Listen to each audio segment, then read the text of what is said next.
اور جب از وعدنا ہم نے وعدہ فرمایا موسیٰ سے. وعدنا کا کیا مطلب ہے اور وعدنا کا کیا مطلب ہے؟ کسی کو پتا ہے؟ وہ تو اس نے بتا دیا نا جب، وہ ٹھیک ہے، لیکن کیا ہوا دونوں کے ساتھ؟ ہاں، یہ صیغہ جو ہے یہ مفعلہ کا صیغہ ہے، جس کا مطلب یہ ہے کہ یک طرفہ وعدہ نہیں تھا. پر اس کے صرف یہ ترجمہ کرنا درست نہیں کہ ہم نے وعدہ کیا، بلکہ ہم نے معاہدہ کیا ایک قسم کا موسیٰ سے، جہاں ہم نے کچھ اپنے حق کا بھی بتایا اور کچھ اس کے حق کا ذکر فرمایا. تو اس وعدنا موسیٰ، جب ہم نے موسیٰ سے ایک ایسا وعدہ فرمایا جس میں موسیٰ یا اس کی قوم پر بھی کچھ ذمہ داریاں عائد ہوتی تھیں.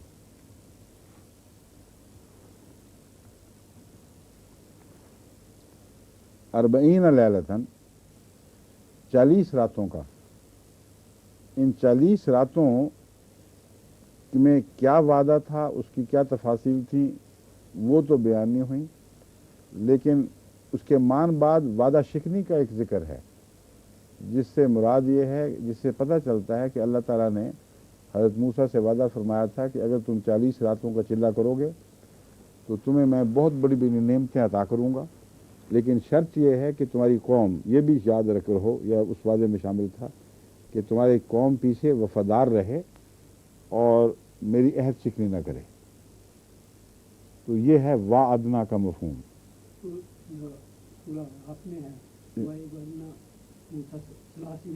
ہاں جی، ہاں ٹھیک ہے، ٹھیک ہے، لیکن 10 آگے اگلا بھی تو پڑھیں. وہی 40 کتنے بنتے ہیں وہ پھر؟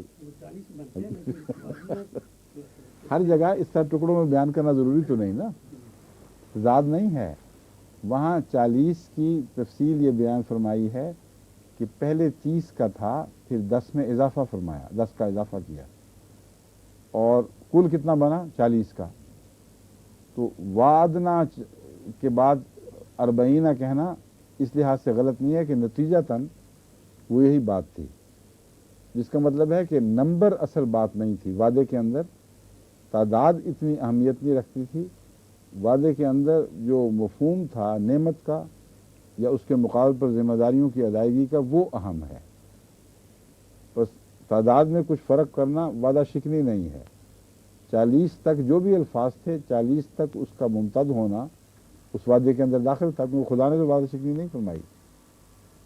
ثم اتممنا بتاتا ہے کہ موسیٰ کی تربیت کی تکمیل کی خاطر کچھ مزید ضرورت تھی.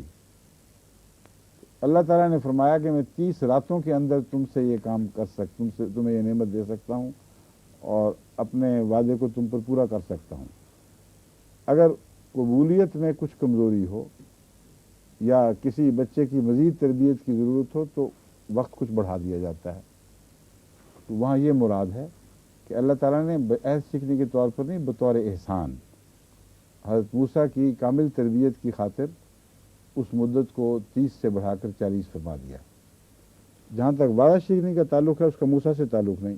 وعدنا کے بعد یہ جو فرمایا ہے ثم اتخذتم العجل، پھر تم نے عجل پرستی یعنی بچڑا پرستی شروع کر دی.